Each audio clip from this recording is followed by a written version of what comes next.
Hi guys, today we are reviewing the very rare Diesel DZ1348 fashion watch. In the review we'll be going through the style, features as well as dimensions. So without further ado, let's get started.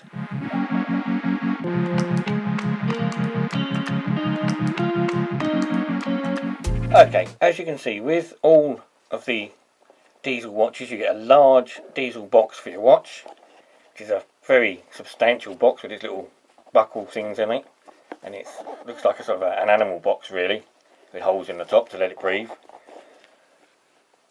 You've got your cushion inside, and of course your watch. You have spare links and a very substantial, very thick book. The book with the Diesel watches is very substantial because it's in about 1 million different languages, but it does cover every model, so it's not specific to the watch you've bought. It covers every style and every model of Diesel watch, so one book fits all as such. Now the nice thing about this watch is it's a second-hand watch, obviously bought off of eBay, but it does include the original receipt from the original shop, so the sellers included the receipt with the watch when they bought it in 2010, which is a nice touch.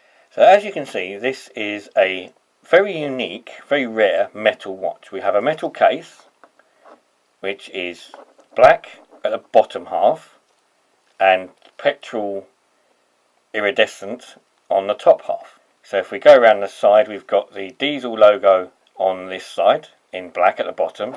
This watch is designed as a left-handed watch with the Diesel winder on this side of the watch. The top half, as I said, is iridescent. You've got the iridescent bracelet, which goes to a black clasp with the Diesel logo in it. That clasp is a deployment clasp and it's black, so it pushes in, nice clicking motion, and you've got buttons either side to unlock it. There's 3 adjustment points, not too many, but it's okay. There's a lot of adjustment in the strap itself. It's very, very loose. You can see you've got the black side this side, but there's a lot of adjustment where you can remove links from this watch. You've got a push-on back, which has got the Diesel Only the Brave logo in it, which is their Italian logo. Always confuses me because it's got a picture of a Indian on it and it's an Italian company. The watch tells us that it is 5 atoms, so 50 meters water resistant, so it's really just splash proof, stroke rain proof, that sort of thing, not really a swimming watch. So if we come to the face, which is the unique feature of this watch, the watch is split in 2 sections.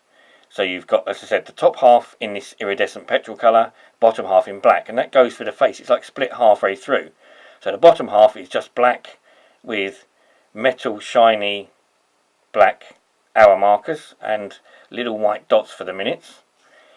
Your top half is a lot more complicated. The top half is iridescent with a pink outer edge.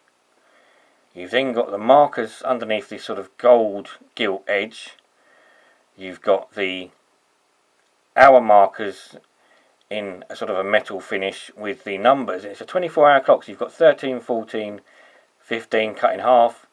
The other side you've then got your 21, 22, 23 and 24, the large 24 being at the top. And again you've got this sort of mottled type effect. Very nice sort of background to the numbers where they look like they've been split through the colours.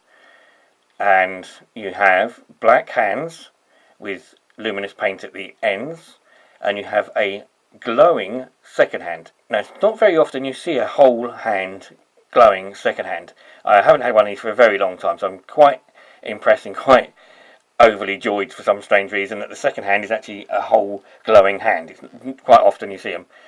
This is a very rare and unique watch for Diesel. I've not seen it before previously. I saw it come up online and I looked around for some. This particular one was bought in Scotland in 2010 and has been sold on to me. I've only seen them recently since then on the internet at Japanese sites. So there only seems to be Japanese sellers that have been selling these, which is unusual because, as I said, I've not seen them before. There are a couple of other companies that do the iridescent finish. One of those companies is Invicta. Invicta do the iridescent finish on their watches. They're quite expensive, but then again this was quite expensive. This was somewhere near £150 when it was new, so they're not cheap, but they're very different and very unique, a bit unusual. So we come to the sizes. the size of the face is 33mm, so we're going across, it's 33mm. The case is 40mm, so it's quite large. With the crown, that works out at 43. The strap, because it's quite a thick strap stroke bracelet, this is 24mm. Unusually though, the watch itself isn't very deep. It's actually quite thin. Now, considering that the top half is slightly bigger than the bottom half, this is still only 9mm front to back. So it's actually not that deep at all. But it's a nice thick square shape. That being said, it is an all-metal watch, so this actually makes it quite a heavy watch. This watch weighs in at 161 grams. And for me, that's the second heaviest watch I own out of over 90 watches. This is the second heaviest watch I've got, which is really nice. You feel that when you're wearing it, it feels comfortable to wear and it feels very substantial. It's definitely a watch that gets noticed and a watch that is unusual, and you're not going to find many of these around anywhere. I hope you liked the review. I hope you said if you find one of these, they're great watches to get, but it's going to be difficult to find one. If you like the review though, please hit the like button. If you fancy watching more reviews, more videos about watches and other things, please think about subscribing. If you do subscribe, then please hit the notification bell so that you can be notified of more uploads. I have more playlists with other watches in on here. And thanks again for watching. See you soon.